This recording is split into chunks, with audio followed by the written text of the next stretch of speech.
Hey, and welcome to the build guide for my Righteous Way Inquisitor. So this build uses Righteous Fire and Scorching Ray as its two main active skills, and then I have Cyclone as well to distribute a couple effects, which we'll go over in a bit. But first, so Righteous Fire, this is kind of the centerpiece of the build.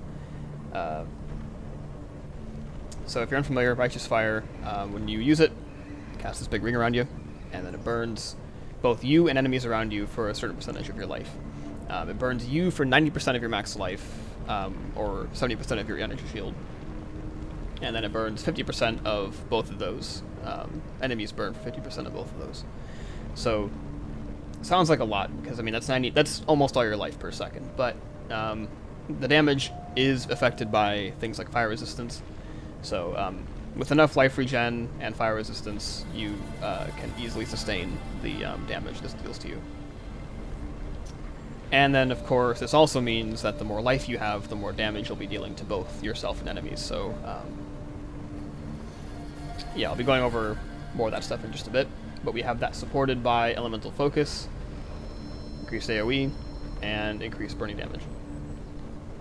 Increased burning damage is obvious, since Righteous Fire only deals burning damage. This is just a flat damage increase. Elemental Focus gives us more elemental damage, and the modifier that says supported skills cannot inflict elemental status ailments. This is fine, because Righteous Fire does not ignite. I've had a lot of people ask me this. Righteous Fire does not technically ignite things, so this modifier doesn't do anything for it. It doesn't affect this in any way. And then increased AoE is good because the larger your area of effect is, the easier it'll be to clear mobs and stay immobile in general.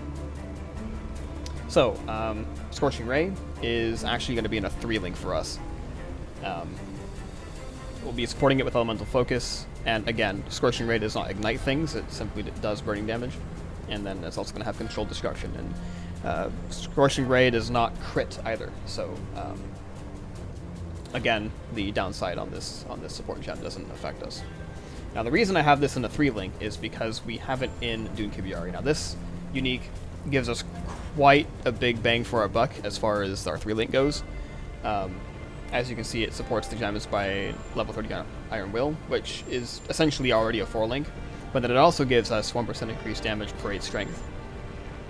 So obviously, that's another damage increase, and then it gives us plus 65 to strength right off the bat.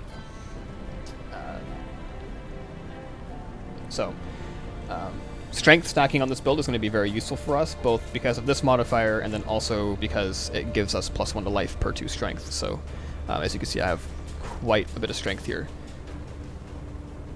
So, as far as other uniques go, we also have Rise of the Phoenix. Now, this is going to really help us sustain RF because of the plus 8 to maximum fire res.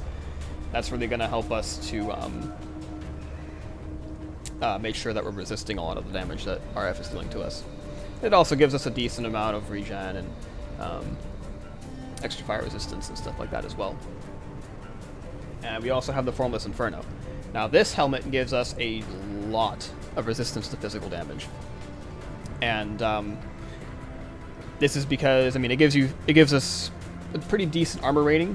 I have 745 on this one, and also 8% of physical damage is taken as fire damage. Now this is good because since we're going to be raising our maximum fire res quite a bit, this means that we'll be taking that 8% and negating most of it. It's kind of like the same logic that people use for Taste of Hate. And then, of course, armor is increased by uncapped fire res, and if we're stacking a lot of it, I think right now I have 160 in Merciless. That'll be quite the benefit, as well on top of the flat armor rating that we gain from the helmet. And we also use Kalm's Heart. Pretty obvious choice here. It gives us a pretty big buff to life, gives us increased fire damage, and the armor rating is pretty decent. As far as your boots, gloves, rings, those should be kept as rares. You want to get your resistances off of these, you want to get a lot of armor, a lot of life. Flat life regeneration No, modifiers aren't going to be too useful to us, mostly because we're going to get a lot of that from our passive tree, and I'll go over that in just a second. Belt of the Deceiver is pretty good. This is actually not best in slot for this build. You could use either a rare, or you could use Immortal Flesh, which gives us a bunch of life and also a 40% increased armor buff, as long as we aren't afflicted by any status elements. And I'll be going over that a little bit more too once we hit the passive tree. This one's pretty decent. It gives us nearby enemies are intimidated, which gives us a 10% damage increase against those enemies. And since most enemies will be pretty close to us, since we want to get them within our Righteous Fire range, most enemies will be taking that increased damage. And it gives us a little bit of extra life and elemental res. And, yeah. But again, not the best in slot. I'm trying to get Mortal Flesh on this build, but I don't have the elemental res to overcap for Eloweek yet with that on, since that does give you a minus 25 to 15 to all res. And then for our last unique, Zoph's Heart. Zoph's Heart is pretty awesome for this build. It gives us a lot of extra fire resistance, which, even if you're already maxed out, will go towards extra armor because of the Formless Inferno. Gives us a bit of extra life, extra fire damage, a bunch of extra strength as well, and then it covers enemies in ash when they hit you. Now this means that when they're covered in ash, they have a 20% reduced move speed, and they also take 20% extra fire damage. So anything that survives long enough to hit you will take more damage as a result. And they'll also move slower as well, which can be good for kiting things. As far as flasks go, I think it's good to have the Basalt Flask with increased armor. The one that I have also has increased effect, which is pretty great for my physical reduction. I think, yeah, it's 48 before, and then with it on, it goes up to about 80. And then I have Ruby Flasks are really good as well, because they give you another 6% to maximum fire res. And since we do stack a lot of life regen on this build, I think I have, 1473 right now,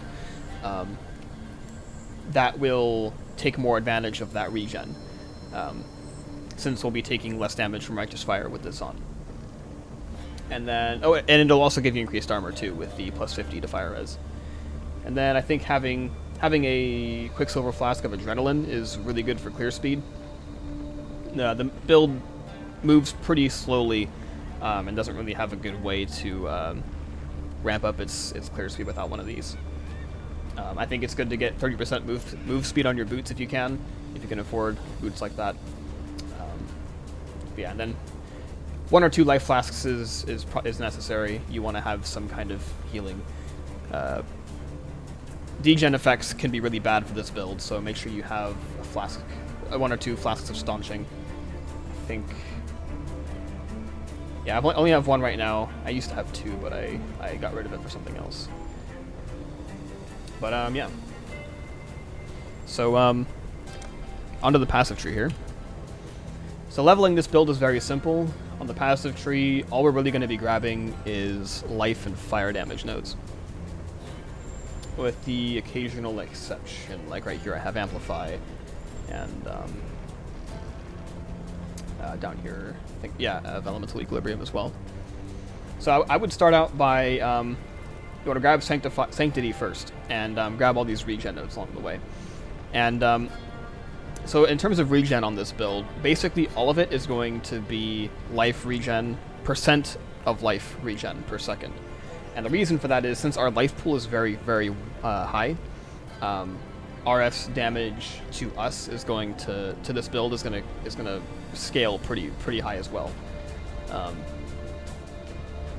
So what you're going to want to do is, if your life regen is coming from percentage nodes, then your life regen will scale with your total life, and also with the degen from RF. Now, once you grab this node, it's pretty lenient on where you go from here. I have all of the important nodes and circles laid out here. This build is not done yet, of course, but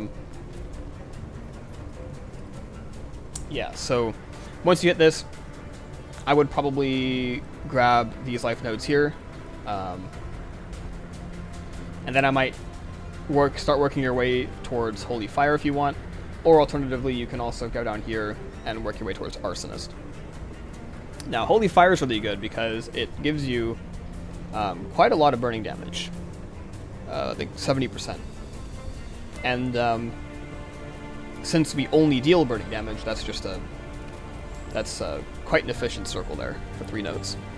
Of course, it does take a bit of traveling to get there, but yeah, and then we have a bit of life here as well if you want to grab that. Or if you go down here, Arsonist is really good because it gives you fire damage, but it also gives you a bit of life regen. You can also grab combat stamina for more life regen and armor and life as well. And then Shaper over here gives you even more life regen. And grabbing these life regen nodes is going to be really good if you want to start sustaining RF. Because when you level, you're not going to use RF right away. You're going to want to use the fire skill of your choice, or you're going to want to use... I would use a fire spell, and then from there, once you get Scorching Ray, keep using that until you can comfortably sustain RF. And then Elements of Equilibrium. So one of the main setups we have on this build is a Cyclone setup. So we have Cyclone, Curse on Hit, Flammability, Obvious, up to minus 44 to Fire Res at level 20. And that will give us a lot of extra damage with both of our main skills. I have Fortify linked to it as well. That'll give us quite a bit of 20% flat damage reduction, so that'll increase our ability to take damage by quite a bit. And the nice thing with Elemental Equilibrium is since this build doesn't hit anything, neither RF or Scorching Ray actually deal hits, so it'll actually be pretty easy to sustain. Simply, all you have to have is some kind of, like right here I have added cold damage to attacks. All you need is either a modifier like that, or a modifier that adds lightning damage. And that will result in this node giving minus 50% to fire resistance. This means that you don't want to have any added fire damage node or modifiers on any of your items, because that means that will give them fire resistance, which obviously you don't want. So yeah, simply having a node like this on any of your items will make this usable with Cyclone. And total, that 50% plus the 44 from this, plus the maximum of minus 24 on Scorching Ray will give you will give enemies minus 118% fire res, which will drastically increase our damage, especially against single targets. So yeah, like I said, the clear speed is largely based on your movement speed and your ability to clear stuff. Definitely not the fastest build in the game, but against bosses, it's really quite safe.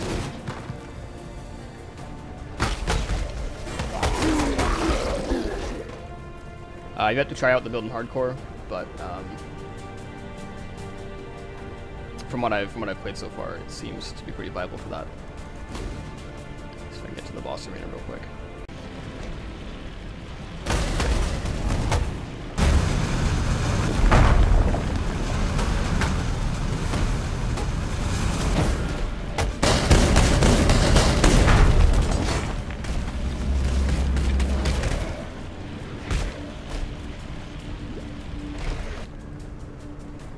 And I can see bosses, it's pretty safe build. It's pretty hard to kill, plus mostly because of its life pool, but also because our fizz reduction is greatly increased by our Assault Flask here. Another option for this build is the Red Nightmare. I detailed a little bit more on the forum post, but I don't have that on this character yet. I don't have the nodes for it either. Yeah, if you want to know more about that, then look on the forum.